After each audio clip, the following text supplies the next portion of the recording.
Hello to all friends, कसे आहात सगळे? रेडिओ एमपीएससी गुरु ऐकताय ना?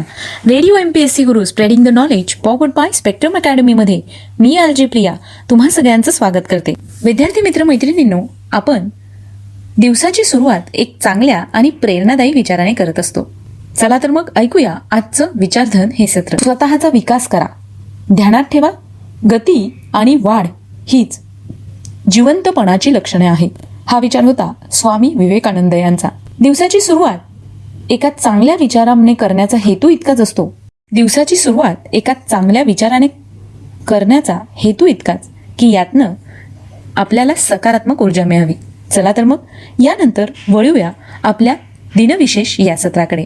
इतिहास आपल्याला वर्तमानाच्या शिखरावर आणून ठेवतो, जिथून आपण पाहू शकतो स्वप्न नव्या जगाचे. म्हणूनच आपण कायम स्मरला पाहिजे इतिहास, त्या पवित्र स्मृतींचा. आपला वर्तमान समृद्ध व्हावा म्हणून दिवस रात्र एक करणाऱ्या अवलिया माणसांचा, त्यांच्या प्रयत्नांचा आणि त्यांच्या धैर्याचा. चला तर विद्यार्थी मित्र मैत्रिणींनो, ऐकूया असंच काहीसं खास आजच्या दिवशी आपल्या रेडिओ एमपीएससी गुरुच्या दिनविशेष या सत्रात. जाणून घेऊया आजच्या दिवसाची विशेष गोष्ट आजच्या 20 जूनच्या या सत्रामध्ये. सर्वप्रथम आज आपण ऐकणार आहोत 20 जून या दिवशी घडलेल्या काही महत्वाच्या ऐतिहासिक घटना. 20 जून 1837 साली इंग्लंडच्या राणीपदी व्हिक्टोरिया राणी या विराजमान झाल्या होत्या. 1887 साली इंग्रज अभियंता फ्रेडरिक विल्यम स्टीव्हन्स यांनी मुंबई येथील छत्रपती शिवाजी महाराज टर्मिनस रेल्वे स्टेशनची निर्मिती पूर्ण करून ते लोकांसाठी सुरू केलं होतं. छत्रपती शिवाजी महाराज टर्मिनस याचं आधीचं नाव व्हिक्टोरिया टर्मिनस म्हणजेच विटी असं होतं. बोरीबंदर हे मुंबई शहरामधील एक ऐतिहासिक आणि सर्वात मोठं रेल्वे स्थानक आहे. युनेस्कोने जागतिक वारसा स्थानामध्ये छत्रपती शिवाजी टर्मिनसचा समावेश केला आहे. त्यासोबतच या ठिकाणी मध्य रेल्वेचं मुख्यालय देखील आहे. मुंबईच्या बोरीबंदर भागात असलेलं हे स्थानक बोरीबंदर स्थानकाच्या जागेवर 1887 मध्ये व्हिक्टोरिया राणीच्या राज्याभिषेकाच्या सुवर्ण जयंतीनिमित्त बांधण्यात आलं होतं. या ठिकाणी जवळपास 18 फलाट असून फलाट क्रमांक 1 ते 8 हे मुंबई उपनगरी मार्गिकेवरील स्थानकांचे आहेत, तर फलाट क्रमांक 9 ते 18 हे मुख्य मार्गिकेवरील असून तेथून लांब पल्ल्याच्या गाड्या आणि जलद गाड्या मार्गस्थ होतात. महाराष्ट्राच्या 7 आश्चर्यांपैकी छत्रपती शिवाजी टर्मिनस हे एक आश्चर्य ठरलं आहे. महाराष्ट्रातील अद्भुत आणि देखण्या 7 आश्चर्यांची जून 2013 मध्ये घोषणा करण्यात आली होती. अशाच काहीशा आणखी महत्वाच्या ऐतिहासिक घटना आम्ही तुम्हाला सांगणार आहोत.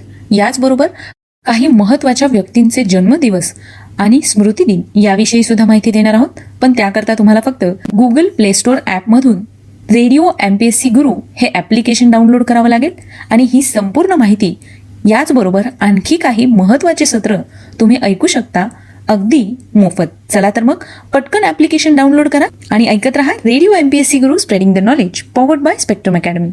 यानंतर वळूया आणखी काही महत्वाच्या घटनांकडे.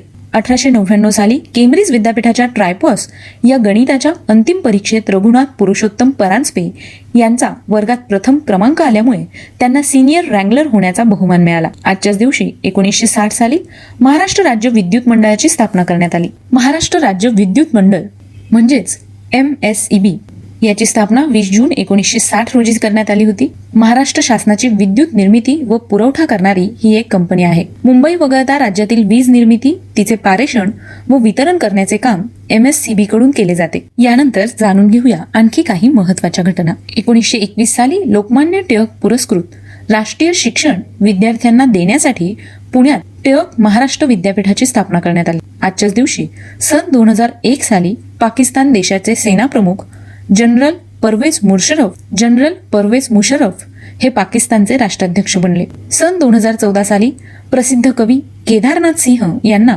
ज्ञानपीठ पुरस्कार घोषित करण्यात आला होता. या होत्या 20 जून या दिवशीच्या काही महत्वपूर्ण ऐतिहासिक घटना.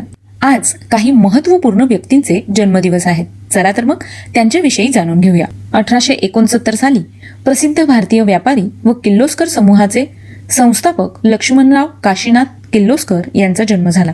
1915 साली ब्रिटिश चित्रपट दिग्दर्शक आणि पटकथा लेखक टेरेस यंग यांचा जन्म झाला. सन 1939 साली माजी भारतीय कसोटी क्रिकेटपटू व गोलंदाज तसंच राष्ट्रीय निवड समितीचे अध्यक्ष रमाकांत भिकाजी देसाई यांचा जन्म झाला.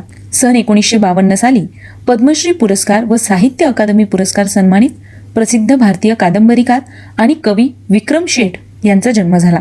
आजच्याच दिवशी सन 1954 साली इंग्लंड देशाच्या क्रिकेट संघाचे माजी क्रिकेटपटू आणि कर्णधार ॲलन लॅम्ब यांचा जन्म झाला.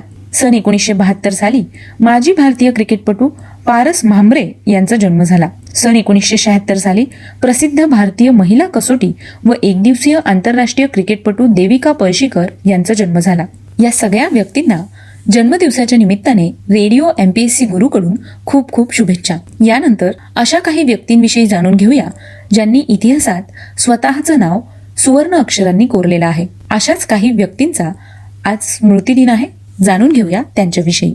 आजच्याच दिवशी सन 1668 साली जर्मन देशातील अग्रणी संस्कृत अभ्यासक व धर्मप्रसारक हेनरिक रोथ यांचं निधन झालं. आजच्याच दिवशी 1997 साली प्रख्यात महाराष्ट्रीयन मराठी शायरीचे जनक वासुदेव वामन तथा भाऊसाहेब पाटणकर उर्फ जिंदादिल यांचं निधन झालं. सन 2008 साली सुप्रसिद्ध महाराष्ट्रीयन मराठी चित्रपट आणि रंगमंच अभिनेते आणि गायक चंद्रकांत रघुनाथ गोखले यांचं निधन झालं. आज या व्यक्तींचे स्मृतिदिन आहे. त्याच निमित्ताने रेडिओ MPSC गुरुकडून या सगळ्यांना विनम्र अभिवादन. तर मित्रमैत्रिणींनो, ही होती आजच्या दिवसाची विशेष गोष्ट, म्हणजेच आजचं दिनविशेष हे सत्र. हे सत्र तुम्हाला कसं वाटलं ते आम्हाला नक्की कळवा. त्यासाठीच आमचा व्हॉट्सअप क्रमांक आहे 8698869880, म्हणजेच 8698869880. सोबतच तुम्ही आम्हाला तुमचा फीडबॅक ऑडिओ स्वरूपात सुद्धा पाठवू शकता. जर तुम्ही ऑडिओ स्वरूपात तुमचा फीडबॅक पाठवणार असाल तर तो आम्ही आमच्या रेडिओ MPSC गुरुच्या या चॅनलवर ब्रॉडकास्ट करू. तुम्ही आमचं दिनविशेष हे सत्र आमच्या स्पेक्ट्रम अकॅडमी या यूट्यूब चॅनलवर देखील पाहू शकता किंवा Spotify music app, Google podcast, अँकर FM यावर रेडिओ MPSC गुरु पॉडकास्ट देखील ऐकू शकता. चला तर मग मित्रमैत्रिणींनो, मी RJ प्रिया तुम्हा सगळ्यांची रजा घेते. ऐकत रहा radio MPSC Guru, spreading the knowledge, powered by spectrum academy.